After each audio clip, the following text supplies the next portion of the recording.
नमस्कार. वैभववाडी तालुक्यातील आचिर्णे हा अत्यंत छोटासा असा गाव. या गावातला एक युवक ज्याने फक्त 10वी उत्तीर्ण केलेली आहे, एक ट्रक चालक म्हणून काम केलेलं आहे, मात्र आज कित्येक उद्योगधंद्यांचा तो अधिपती आहे. तुम्हाला आश्चर्य वाटेल, मी अशाच एका व्यक्तिमत्वाची आज तुम्हाला ओळख करून देणार आहे. कोकण म्हटलं की अनेक बुद्धिवंतांची खाण असं म्हटलं जाते. शिक्षण हे खरंच मॅटर करते का आणि उद्योग व्यवसायासाठी शिक्षणाची खरंच तेवढी आवश्यकता असते का, असाच प्रश्न काहींना पडू शकेल. असंच हे रसायन आहे. आणि या व्यक्तिमत्वाने जग जिंकण्याची आशा केली, अपेक्षा केली आणि आज अक्षरशः या सगळ्या उद्योगधंद्यांवरती त्यांनी आपलं अधिराज्य गाजवलेलं आहे. मी आज ओळख करून देणार आहे तुम्हाला अशाच वैभववाडीच्या एका सुपुत्राची, आचिर्णेच्या सुपुत्राची, गिरीधर रावराणे. रावराणे साहेब, तुमचं खूप खूप स्वागत आहे. मी आता जशी ओळख करून दिली, आचिर्णे एक छोटासा गाव, त्या गावातून म्हणजे त्या गावात तुमचा जन्म झाला, 10वी पर्यंत शिक्षण केलं, ट्रक चालक म्हणून तुम्ही तुमच्या कारकिर्दीला सुरुवात केलीत. बरोबर. काय असं घडलं की आज या संपूर्ण रावराणे किंवा भैरी भवानी उद्योग विश्वाचे तुम्ही अत्यंत चांगल्या पद्धतीने तो हाताळताय आणि सक्सेसफुल झालायत? नाही, आम्ही ट्रक व्यवसाय ट्रक ड्रायव्हरच मी स्वतः पहिला. नंतर मी असे छोटे छोटे उद्योग करत गेलो. पहिला मी चिरेखान काढली. मग त्यावेळी चिऱ्याला म्हणजे माझ्या प्रामाणिक मनामुळे माझ्या तालुक्यात प्रत्येक गावात एक ट्रिप जायचीच त्यावेळी. म्हणजे कधी 87-88 एकूण. नंतर एकाचे 3 ट्रक केले. मग आम्ही 3 भाऊ, दुसरा भाऊ गाडी चालवायचा. असं करून ट्रक धंदा, थोडा लाकूड व्यवसाय. नंतर 95मध्ये मी कॉन्ट्रॅक्टमध्ये लायसन काढलं. तेव्हा म्हणजे भावेसाहेब होते डेपोटी, दिलीप भावे. मग त्या व्यवसायात पडलो. तिथं पण सक्सेसफुल झालो. तिथं 1.5 कोटीपर्यंत माझं रजिस्ट्रेशन केलं. 2005पर्यंत मी कॉन्ट्रॅक्टर प्लस ट्रक मालक, खान मालक असे उद्योग करत करत गेलो. आणि माझ्या प्रामाणिकपणामुळे मला कुठं अडकाठी आली नाही. म्हणजे गिराईक शोधायची, कुठल्याही व्यवसाय प्रामाणिक. आता एक्झिक्युटिव्ह CB जाधव तेव्हा होते, माझं नाव घ्यावं असं वाटतं. तो माणूस एवढा कडक होता, पण माझ्या कामावर कधीच आलेला नाही. ती व्यक्ती काम करायचं, बिल रावसाहेब करायचे, असं करून प्रत्येक सांगायचं तात्पर्य एवढं की आपण प्रामाणिक असलो की सगळं चांगलं होतं. त्या प्रामाणिकपणाचं एक फळ दुसरं होतं आमचं कुटुंब. आम्ही 3 भाऊ. मग 2 भाऊ माझे, त्यांनी पण काय 10वीत झाले. मग ते माझ्यावर धंद्यात उतरले. असं करत करत आम्ही व्यवसाय वाढवत गेलो. त्यानंतर 2007मध्ये आमची मुलं मोठी आली. मग त्याने इंजिनियर केलं. आता आमच्या घरात 3 इंजिनियर्स आहेत. आमच्या 3 भावांना 3 मुलगे. मग आम्ही 2000 नंतर आम्ही एस्टिमेटमध्ये उतरलो. मग कोल्हापूर टू सिंधुदुर्ग करायचो. तिथं आमच्या प्रामाणिकपणाबद्दल आम्हाला कंपनीने भरघोस दिलं. म्हणजे ती कंपनी नियम होतं, एकाच माणसाला 3 कामं देत नाही. म्हणजे CNF म्हणजे गोडाऊनचं काम, सेकंडरीमध्ये दिलं ट्रान्सपोर्टिंग जिल्ह्याचं, आणि हाणायचं माल प्रायमरी म्हणजे कंपनी टू ठिकाण. पण आम्हाला ते 3 कामं दिलं कंपनीने. मग आम्ही 15मध्ये म्हणजे 10मध्ये आम्ही कोल्हापूरनं काम करायचो. 2015मध्ये आम्ही इथं साहेब बोलले जागा घ्या. मग जागा घेतली थोडी. ते आम्ही गोडाऊन बांधलं, धंदा चालू केला. मग आमच्या प्रामाणिकपणामुळे कंपनीने आम्हाला साखरपा वेअरहाऊस दिलं, बारामती वेअरहाऊस दिलं, फलटण वेअरहाऊस दिलं, उस्मानाबाद वेअरहाऊस दिलं. असे आम्ही सगळे वेअरहाऊस सांभाळत गेलो. त्यामुळे आम्हाला पैसे पण चांगले मिळत गेले. 2020मध्ये मग आमच्या मित्रांनी सुचवलं, दादा तुम्ही 19मध्ये आम्हाला BPCLने आम्ही डिझेल घेतला, पंप दिला आमच्या मुलाच्या नावावर, पेट्रोल पंप चालू झाला. नंतर 2020मध्ये आमचे ग्रुपमध्ये मित्र सगळे, आम्ही धंदेवाले सगळे, दादा तुम्ही दुकान घाला बिल्डिंग मटेरियल. तर म्हटलं इथं लांब चालणार कसं?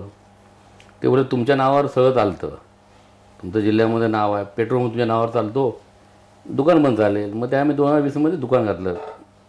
मग ते आमच्या मुलाच्या नावावर एक एजन्सी काढली, भैरीभवन एजन्सी, आणि पुतण्या नावावर भैरीभवन हार्डवेअर. ते पण लोकांच्या कृपेने. म्हणजे धंदा म्हणजे तो लोकांवर चालतो, मी माझ्यावर चालत नाही. म्हणून आमच्या स्वभावामुळे, लोकांच्या प्रेमामुळे एवढं चांगलं दुकान चाललं की म्हणजे इच्छेपेक्षा भयानक. नंतर मग आम्ही टायरचं होतं शोरूम, मग ती बिल्डिंग बांधली, टायर चालू केला, बॅटरी चालू केली, ॲटोमाल चालू केला. लोकांना म्हणजे रिजनेबल रेटने वस्तू द्यायच्या.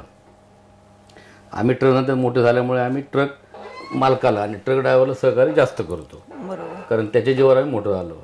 मग ते आम्हाला ट्रक म्हणजे दुकान राहतच नाही माल आलेलं एवढं. आणि आमचं वेटिंगवरती ऑर्डर राहते. गोडाऊनात पण टायर नसतात, एवढे आमची टायरची विक्री आहे. मग आता बॅटरीचं एक्साईड बॅटरीचं ते आता डीलरशिप घेतली. असं करत करत धंदा इथपर्यंत नेला. आणि आमचं कुटुंब सगळं आम्ही एकत्र आहोत, फॅमिली. आम्ही 3 भाऊ, आम्हाला तिघांनी एक मुलगा. आणि आमचं स्टाफ पण सगळं जुनं आहे, म्हणजे साधारण 2000 पासूनचं. कोरोनात आम्हाला जरा अवघड झालं. कोरोनात आमचा भाऊ सिरियस होता, मुलगा होता, दुसराही भाऊ होता. पण त्यात पण आम्हाला या आमच्या स्टाफने, आम्ही महिनाभर बाहेरच होतो, पण ते स्टाफमुळे आमचा धंदा टिकला. मेन सांगायचं म्हणजे आता प्रामाणिकपणा सगळ्यात महत्त्वाचा. आणि वेळेचं बंधन पाहिजे माणसाला. आमचं गोडाऊन दुकान 7:45ला उघडतो सकाळी. बरोबर. आम्ही 7:45ला घरातनं भाकरी डबा घेऊन इथं येतो. आणि दुपारी पण आमचा डबा घराकडनं येतो. आता मी सगळं फिरून इथं येऊन जेवलो पलीकडे. आणि हे महत्त्व सगळ्यात. आणि लोकांना आता काय, ही आम्ही आता प्रत्येक जातो, मिटिंग सांगतो, पण काय पोरं आताची जी पिढी आहे ती ऐकण्याच्या पलीकडची. एक मुंबई जातो, पुणे जातो. आणि हे राजकारण आता काय स्वस्त राहिलं, महाग झालं आहे. त्यामुळे प्रत्येक 2-2, 4-4 महिने निवडणूक होतात. आणि त्या निवडणुकीमध्ये पैसे मिळतात. त्यामुळे काय गरज नाही काम करायची, असं एक माझं मत आहे. मग आम्ही कोणाच्या भानगडीत नाही. आपण धंदावाला, आपण भलं, जे योग्य वाटतं ते करायचं, अयोग्य वाटतं ते करायचं नाही. बरोबर. असं आहे. आता ज्या पद्धतीने तुम्ही म्हणालात की सुरुवात केली तुम्ही आणि एक एक एक एक सुचत गेलं. आणि सगळ्यात महत्त्वाचं म्हणजे प्रामाणिकपणा, की ज्या बेसवरती तुम्ही हा उद्योग एवढा वाढवू शकलात. खरंच आहे, म्हणजे प्रामाणिकपणा तर आवश्यकता आहेच, कारण त्याच्याशिवाय आपण विश्वास देऊ शकत नाही लोकांना. हे सगळं करत असताना म्हणजे वैभववाडी हा तालुका हा एका टोकाकडचा तालुका. बरोबर. दुसरं म्हणजे इथे जर समजा उद्योगधंदा असा काहीतरी उभारायचा असेल तर इन्व्हेस्टमेंट करायची, ती किती करायची, मग फायनान्स मिळेल का, बँकवाले फायनान्स देतील का, इथपासूनच्या सगळ्या गोष्टी होत्या. हे सगळं कसं काय तुम्ही जमवलं? कारण ज्या कालामध्ये तुम्ही ह्या सगळ्या गोष्टींची सुरुवात केली तेव्हा तर हा आणखीनच दुर्गम असा तालुका म्हणून गणला जायचा. कशी काय सुरुवात झाली? आम्ही धंदा करत गेल्यानंतर आमचं घर शेतीवाडी होती. घरातल्या करता आमचं शेतीतून भाग आहे. दुसरं आमचं एक भुशेरी दुकान आहे. तिथं आमची वडिलांनी चालू केलं 2090मध्ये, 1990मध्ये. मग ते आमचे 93ला वारले वडील. मग आमची ते मिसेस सांभाळते. आणि शेतीवाडी असल्यामुळे घरचं भागतं आणि दुकानातनं घरचं करतं. आम्ही जे हे धंदे करतो त्याच्यात आम्ही वाढत गेलो. आम्ही समजा उदाहरण सांगायचं म्हटलं तर एक गाडी विकली, त्यातला समजा 10 लाख रुपये आले. मग आम्ही ते 5 लाख रुपये डिपॉझिट ठेवायचो आणि उरल्या 5 लाख प्रति गाडी बसवायची आणि ते कर्ज फेडायचं. असं ते भांडवल आम्ही वाढत गेलो. गाडीतले 50% रक्कम बँकेत ठेवायची, उरल्या 50% नवीन गाडी बसवायची. असं करत करत धंदा वाढत गेलो. म्हणजे कोणानं कर्ज घेतलेलं नाही किंवा आता आमचं बघतं प्रॉपर्टी नशिबाने काही सगळं आम्ही मिळवले आणि तसं ते वापरत गेलो, यूज करत गेलो. बरोबर. हां. आता हे सगळं करत असताना म्हणजे आता तुम्ही अनेक व्यवसायांमध्ये आहात. सिमेंट आहे, फर्निचर आहे, हार्डवेअर आहे, ट्रान्सपोर्ट आहे की जो तुमचा मेन गाभा आहे. या सगळ्या याचं म्हणजे तुम्ही त्याचं सिंक्रोनायझेशन कसं ठेवता? कारण जेव्हा अनेक मल्टिपल उद्योगांचे जेव्हा सांभाळायचे असतात त्यावेळेस अनेक प्रकारचा दगदग असते, त्रास असतो, सगळं मॅनेज करावं लागते. हे सगळं जे आहे ते व्यवसायाचं मॅनेजमेंट तुम्ही कशा पद्धतीने आता कसं आम्ही जे फर्म आहेत, ट्रान्सपोर्ट कंपनी आमच्या 3 भावांच्या नावावर आहे आणि बाकीच्या फर्म प्रत्येका नावावर आम्ही अलग अलग केलं सगळं. त्यांचा GST नंबर, त्यांचं अकाउंट सगळं अलग अलग. फक्त रिमोट कंट्रोल तेवढा माझ्या हातात ठेवला, रिमोट कंट्रोल. बाकी सगळ्यांची खाते, बँक खाते, त्यांचे आर्थिक व्यवहार सगळे त्यांची. आता आमच्या फर्म 7 की 8 की 9 फर्म आहे. पण प्रत्येक मला सुनिया नावावर आमच्या आता हे फर्निचर आहे, ट्रेडिंग कंपनी. पुतण्या नावावर ऑटोमोबाईल, एक्साईड बॅटरी आणि टायर दुकान एका नावावर. दुसऱ्या नावावर हार्डवेअर. त्यांच्या अकाउंटप्रमाणे. आणि तसंच ते इन्कमचा रिटर्न, GST सगळं त्यांचं केलं. ते फक्त पैसे खोटे वापरायचे, काय पडलं तर ते मला विचाराशिवाय काय करायचं नाही, कोण द्यायचं असेल असं ते. बरोबर. म्हणजे जी आर्थिक इन्व्हेस्टमेंटचं किंवा याचं जे आहे ते सगळं तुम्ही ठरवून त्यांना सांगता किंवा जर अडचण आली तर त्यांना त्या ठिकाणी मदत करता, पर्याय काढून तो सॉल्व्ह करायचा. बरोबर. मगाशी बोलताना तुम्ही म्हणालात की आम्ही ट्रकवाल्यांना जास्ती किंवा ट्रक चालकांना जास्ती आम्ही म्हणजे त्यांना सहाय्य करतो कारण त्याच्यातूनच तुम्ही मोठे झालेले आहात. ही जी भावना म्हणजे निश्चितच चांगली आहे. आपल्या व्यवसायाप्रती, आपण पूर्वी करत असलेल्या व्यवसायाप्रती असलेली प्रामाणिकपणा आहे, राहिला पाहिजे. त्याच्यातून तुम्हाला जे काही रिझल्ट मिळतात, जसं आता तुम्ही की टायर किंवा हे आमचे वेटिंगवरती असतात इथपर्यंत, कसा काय अनुभव आहे तुमचा? कारण आत्ता हा जो काही प्रकार आहे, मी जे आता जे तुमच्याकडून ऐकलं ते फार विरळ ऐकायला मिळते. आज आपल्याकडे दुकानदार किंवा एखादी वस्तू विकणारा म्हटला किंवा अशा पद्धतीचं, तर फक्त ब्रँडिंग करणं आणि नंतर मग सर्व्हिस वगैरे देणं हा विषय फार अलायदा असतो. त्याच्यासाठी तुम्हाला यांच्याकडून कसं काय सहाय्य? आमचं स्वभाव असं म्हणजे आता उदाहरण समजा, आता ह्याचा टायर सोडा, टायरचा आता जिल्हे लोक येतात, काय येतात की आम्ही आधी मुळात प्रॉफिट जास्त घेत नाही. दुसरी गोष्ट बाबा पैसे नसले तुझ्या किती आहेत ते दे, नंतर तू महिन्यावर भागव आमचे, आणि त्याला लगेच त्याच्या काळ्यावाडा त्याच्या वेळेला उपयोगाला पडायचं. ॲटोमध्ये पण आवाज सवा किमती असतात आणि कंपनी डिस्काउंट असतं 30%, 25%, 20%. म्हणजे सामान्य गरिबाला समजत नाही ते. ही वस्तू आता 10 रुपयाची आहे, काय दुकानात 10 रुपये, चल 10 रुपये त्यांनी घेऊन जा. आम्ही नाही करत. 10 रुपयाची वस्तू ते तिथे डिस्काउंट कुठे येतं बघायचं, त्याला मग 2 रुपये डिस्काउंट असेल, 3 रुपये, मग तू 7 रुपये आम्हाला दे. 7 रुपये असतील तुझ्या किती 5 रुपये आहेत, तर 5 रुपये दे, 2 रुपये तू सही करीत.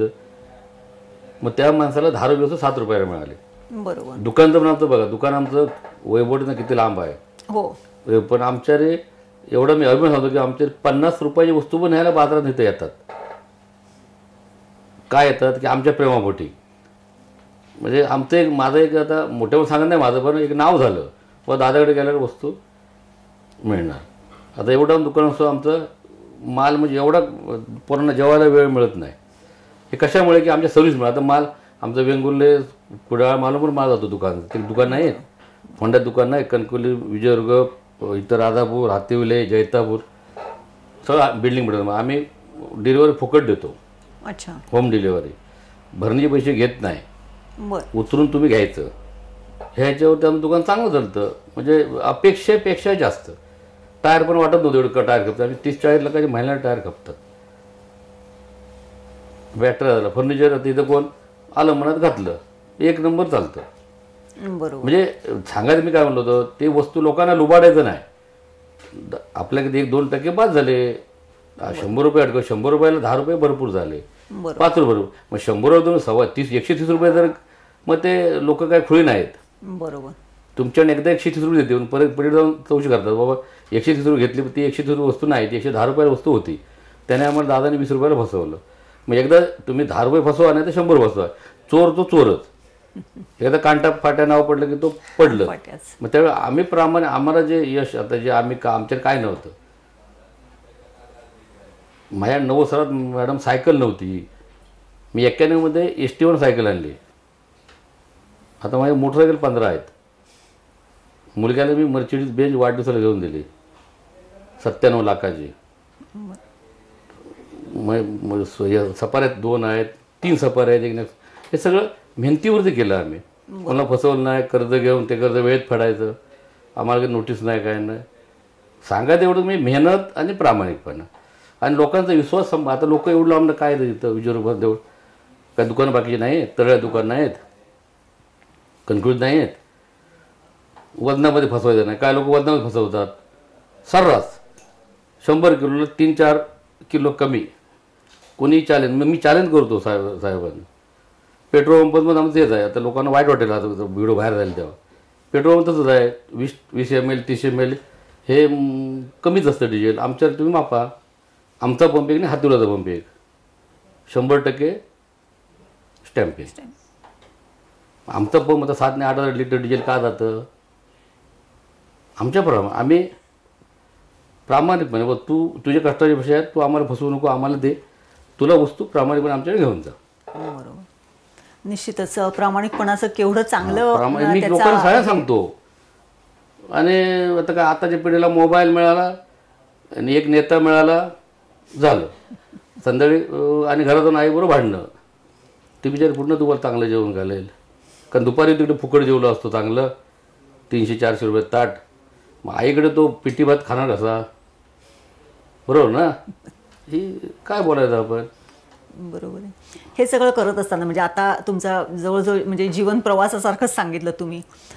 तुमच्या मुलांना सुद्धा तुम्ही चांगल्या पद्धतीने एस्टॅब्लिश केलं, किंवा कुटुंब पूर्ण तुमचं चांगल्या पद्धतीने एस्टॅब्लिश केलं. आता जसं तुम्ही म्हणालात, म्हणजे मुलांच्या संदर्भातल्या, आजच्या मुलांच्या संदर्भातल्या अनेक अशी मुलं आहेत, मुंबई पुण्याची वाट चोखाळतात, 10वी 12वी झालेली असतात, तिथे कुठेतरी नोकरी करतात, कशीबशी नोकरी करतात, पण जर तुमचा आदर्श घेऊन जर इथला एखादा जरी मुलगा आमच्या ह्या मुलाखतीतून जर तुमचा आदर्श घेऊन जर पुढे झाला तर अशा मुलांना तुम्ही काय सांगाल, कशा पद्धतीने त्यांनी पुढे जायला? मी आता सांगू, मी गाडी धंद्यात पण नाही म्हटलं तर मॅडम 250-300 लोकांना गाड्या घेऊन दिल्यात आणि त्यातल्या 200 लोक तर सक्सेसफुल झालेत. ते मला इथं येऊन पाया पडतात आले की. दुसरी गोष्ट जे आता माझा पंप चालतो त्यांच्या जीवावर चालतो, ते माझे किन्नर होते, ड्रायव्हर होते, सगळ्यांनी मी गाड्या घेऊन दिल्यात. आता ह्या रोडाचे फिरणाऱ्या गाड्या त्यातले 60% गाड्या मी घेऊन दिल्या आहेत. म्हणजे मोठे म्हणून आज सांगत नाही. टाटा पायांमध्ये असं माझं होतं वजन आहे, मी फोन केल्यावर त्यांना गाडी मिळते, बाकीचं मी. त्याच्यामुळे या सगळ्यांना मदत केल्यामुळे हे आता मला हे आधी आवडत नाही. मुळात मी यांना पहिलं पण बोललो, हे मला मोठे पण पेपर म्हणजे काही आवडत नाही. काम करायचं आपलं काय परमेश्वराने. आणि माझं तत्व आहे, परमेश्वराने मेहनत, परमेश्वर मला पावतो, यश देतो. मेहनत करायचं हे आपल्या नशिबात आहेच, पण मेहनतीला यश देतो ही त्या परमेश्वराची कृपा. काय लोकांना मेहनत करून फळ मिळत नाही कारण त्याची बुद्धी चांगली नसते. मी बोलतो वाईट वाटून घेऊ नका, मेहनत केली पण त्याच्यावर बुद्धी पण चांगली पाहिजे. मी बाबा साळुंके साहेबांचं मी इकडे काम करणार भरपूर मिळालं आणि मला साळुंकेचं वाईट व्हायला पाहिजे. ते साळुंके आपल्या कर्माचे आहेत, मला मदत नाही करायचं, मग ते काय करतं ते करून तिकडे. मग परमेश्वराचे मी आभार का म्हणतो, माझ्या मेहनतीला परमेश्वर यश देतो, ही त्याची माझ्यावर एक कृपा आहे. तेवढीच तू ठेव म्हणतो. सकाळी पाया पडतं, मला निरंजन बत्ती लावायला येत नाही, कंटाळा येतो, बत्तीला अगरबत्ती होतं. तू माझी बुद्धी चांगली ठेव आणि मला यश दे. तू पैसे वगैरे काय मला देऊ नको, मेहनत करे, ताकद दे, त्याला तू यश देतो. माझे मग तुझ्यावर बंधन आहे की तू मला ते यश द्यायला पाहिजे. हे मला तुझ्यावर माझं हेच आहे काय बंधन आहे, तू मला हे द्यायला पाहिजे, मी होत करतो. ह्याच्या जेव्हा एवढं मोठं झालो. बरोबर. नाही तर आमचं म्हणतो 90 साली माझ्या सायकल नव्हती, 800 रुपये 800 सायकल STवर आणली. तेव्हा कुर्ली संभाजी डेपो ना, कुर्ली गाडी चालू होती, संभाजीनगर ते कुर्ली गाडी चालू होती. आमच्या एसटीमध्ये कमी होत्या. बरोबर. ह्या बाजूने येणार. हां, त्याच्या गाडीनं सायकल आणि सायकलने फिरायचं. बरोबर. आता हे सगळं करत असताना म्हणजे आता 1947मध्ये आपल्या स्वातंत्र्याला देखील 100 वर्ष पूर्ण होत आहेत. हे सगळंच बदललेलं असेल अजून एक पुढच्या 20-22 वर्षांमध्ये. तुम्हाला काय वाटते की एक उद्योगाचा हब किंवा तरुणांनी पुढे येऊन उद्योगधंदे करून या संपूर्ण परिसराला कशा पद्धतीचं स्वरूप यावं असं माझं एक असं प्रामाणिक मत आहे, पण ते बरंच वाईट वाटेल बाहेर लोकांना. आता बरीच लोक राजकारणाकडे वळलेत आणि त्याला जास्त वेळ तो राजकारण घालवतात. त्याच्यापेक्षा राजकारण करावं असं माझं, राजकारण पाहिजे. कारण व ज्या नेत्याला आपण मदत, त्या नेत्याला प्रामाणिकपणे मदत करायची, आपल्या कुटुंबातली, आपल्या पाहुण्यातली, आपल्या वेळेला त्याला मतं द्यायची. पण विनाकारण पैसे घेऊन त्या नेत्याकडनं जे फिरतात, जे मजा करतात, ह्याच्यामुळे ते पैसे मिळत गेल्यामुळे लोक काम करायला कमी झाले. ह्या माझ्या वाक्यात बरेच लोकांना राग येणार. मतदान हे करायचंच आहे. आपला आवडता नेता आहे त्याला मतदान त्याने आपलं, आपल्या मित्रांचं, आपल्या फॅमिलीतलं ते मतदान त्यांना करायलाच पाहिजे आणि केलंच पाहिजे. कारण ते शेवटी जे असतील प्रति आपली कामं करतात. पण विनाकारण पैसे घेऊन त्या पैसे मौज मजा करायची, ते पैसे मिळाले मौज मजा केल्यानंतर त्यांना कमवायची इच्छा होत नाही, तो कमवत नाही. अशात तो वयाची 35-40 कधी निघून जातात. बरोबर. आपले ते बघा, आपले 3 भाग केले तर पहिला 1/3 भाग गेला शिक्षणात आणि त्यातला सगळ्यात जास्त भाग गेला झोपण्यात. 60-70 वर्ष जगलो आपण, तर 35 वर्ष आपण झोपतो. उरली 35 वर्ष. त्या 35 वर्षात पहिली 17 वर्ष गेली शिक्षण, ते कॅल्क्युलेशन केलं तर मग तुम्हाला मिळवायचं 16-17 वर्ष मिळवायचं आहे ना, जे तास काढले तर. बरोबर. हे लोक विचार करत नाहीत. आज ही निवडणूक आहे, चला तिकडे करा. अरे निवडणूक करा, सगळं करा, पण तुम्ही स्वतः धंदा करा. नोकरी तर नोकरीप्रमाणे करा. धंदे भरपूर आहे कोकणात. काय कोकणात काय धंदे नाही आहेत? आहेत धंदे नाही करणार, भरपूर धंदे आहेत. झाडं फळाधंदा करा. काजू आपल्या आहेत, करवंद आहेत, जांभळं आहेत, आंबा आहेत, फणस आहे. घ्याने विकाने पाठवा ना बाहेर. पण नाही करणार, पळत राहणार, संध्याकाळी घरात भांडण करत बसणार. त्या पुढची पिढी जोपर्यंत हे पैसे खाण्याचं थांबत नाही तोपर्यंत पुढची पिढी अशीच राहणार. माझं वाईट वाटून घ्या, नाही तर चांगलं मला म्हणा, मला काही एक फरक पडत नाही. कारण मी सगळा माझ्या स्वयंभू उभा राहिलेला मी आहे, तर मला दुसरं कोण काय मध्ये फिकीर नाही. निश्चितच. हां, एकूणच आपण बघितलं की मेहनत आणि कष्ट आणि प्रामाणिकपणा याच्या बलबुत्यावरती जर तुम्ही पुढे जायचं असेल एखाद्या व्यवसायामध्ये तर यश हे निश्चित तुमच्या हातामध्ये आहे. आणि त्याचं अत्यंत मूर्तिमंत उदाहरण म्हणजे गिरीधर रावराणे. त्यांनी अक्षरशः शून्यापासून सुरुवात केली आणि आज अत्यंत मोठ्या विश्वामध्ये त्यांनी आपलं पाऊल ठेवलेलं आहे. पाऊल ठेवलेलं आहे म्हणण्यापेक्षा त्यांनी हे विश्व पादाक्रांत केलेलं आहे. एवढंच नाही तर त्यांनी अनेक आपल्याबरोबर काम केलेल्या सहकाऱ्यांना देखील या विश्वामध्ये त्यांनी सेटल केलेलं आहे. जेव्हा ते आर्थिकदृष्ट्या जरी सक्षम झाले तरी त्यांच्याबरोबर तेव्हा काम करत असलेले किंवा त्यांच्याबरोबर सहकारी राहिलेल्यांना ते विसरलेले नाही आहेत. आणि त्यांना देखील त्यांचं जे काय असेल ते छोटं मोठं उद्योगधंदा त्यांनी सुरू करून दिलेला आहे. सातत्याने त्यांच्या बोलण्यामध्ये एक शब्द सातत्याने येत होता ते म्हणजे मेहनत, कष्ट आणि प्रामाणिकपणा. खरंच मेहनत, कष्ट आणि प्रामाणिकपणा असेल तर आपल्याला जग पादाक्रांत करण्याची शक्ती असते आणि ती असू शकते हे रावराणे साहेबांकडे बघितल्यावरती निश्चितच दिसून येते. सिंधुदुर्गातल्या तरुणांना त्यांनी जो काही शेवटी मेसेज दिलेला आहे तो खरंच डोळ्यात अंजन घालणारा आहे. अनेकांकडे हे करण्याची पात्रता आहे, कुवत आहे, मात्र ते न करता जर त्यांचा जर थोडासा मार्ग कुठेतरी जर भटकला तर आयुष्यामध्ये काहीच न करण्याची सुद्धा पात्रता त्यांच्यामध्ये किती क्षणात येऊ शकते हे देखील एक मूर्तिमंत आणि ज्वलंत असं उदाहरण सध्याच्या जगामध्ये आपण बघतोय. त्यामुळे तरुणांनो, सिंधुदुर्गातल्या तरुणांनो, 2047मध्ये हा संपूर्ण सिंधुदुर्ग सुजलाम सुफलाम जर बघायचा असेल आणि तुम्हाला तुमचं स्वतःचं जीवनमान उंचवायचं असेल तर गिरीधर रावराणे यांनी सांगितलेली एक त्रिसूत्री, 3 शब्दांची सूत्री कष्ट, मेहनत आणि प्रामाणिकपणा निश्चितच चोखाळायला पाहिजे. रावराणे साहेब, तुम्ही खूप साध्या सोप्या शब्दामध्ये खूप चांगल्या पद्धतीने बोललात, त्याबद्दल संपूर्ण कोकणसार लाईव्हच्या परिवारातर्फे तुमचे आभार तर मानतेच. आणि तुमच्यासारख्या माणसांनी खरंच अशा तरुणांना कधीतरी एकदा त्यांचं प्रबोधन करण्याची आवश्यकता आहे. कारण तुमच्यासारखा एक साधा माणूस, कारण आपल्याकडे हीच व्यथा आहे, एकतर शिक्षण नाही आणि जर शिकलेला असेल तर त्याला उद्योगधंदा नाही किंवा कामधंदा नाही. आणि त्यामुळे मग फ्रस्ट्रेशन येऊन काही विपरीत काही परिणाम होतात किंवा घडतात ते आपण सातत्याने बघत असतो. यांना जर एकत्र करून जर आणायचं असेल, ह्या तरुण शक्तीला, ह्या युवा शक्तीला एकत्र करून आणायचं असेल आणि त्यांच्याकडून ती ऊर्जा आणि त्याचं डुप्लिकेशन ट्रिप्लिकेशन करायचं असेल तर तुमच्या सारख्या माणसांची निश्चितच समाजाला गरज आहे. त्यामुळे तुमचं कार्य असंच सुरू ठेवा. युवकांना तुम्ही मार्गदर्शन निश्चितपणे करा आणि त्याच्यातून सिंधुदुर्ग घडवूया. धन्यवाद. धन्यवाद.